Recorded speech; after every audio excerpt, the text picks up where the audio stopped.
Pop তারকা শাকিরা ভক্ত ছড়িয়ে আছে বিশ্বব্যাপী। তার গানগুলো শ্রোতাদের মুগ্ধ করে।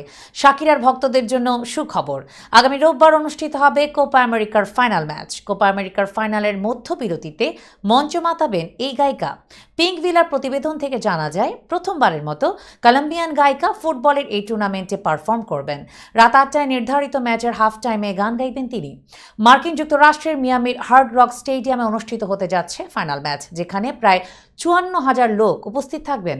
কনমেভলের সভাপতি আলেহান্দ্রো ডমিনগেজ এক বিবৃতিতে বলেন, শাকিরা একজন অসাধারণ তারকা, যিনি সমগ্র বিশ্বকে মুগ্ধ করেছেন। তার গানগুলো সবার প্রিয়। আমরা নিশ্চিত যে কোপা আমেরিকার এবারের আসরে তার গান সবাইকেই মুগ্ধ করবে। শাকিরা তার গান দিয়ে সবাইকে সুরের জাদুতে এক করবেন। অন্যদিকে চলতি বছরের মার্চ মাসে শাকিরা তার ১২তম স্টুডিও অ্যালবাম লা মুজেরেস ইয়া নো লোরান মুক্তি দেন। তার অ্যালবামটি শ্রোতাদের প্রশংসা কুড়িয়েছে।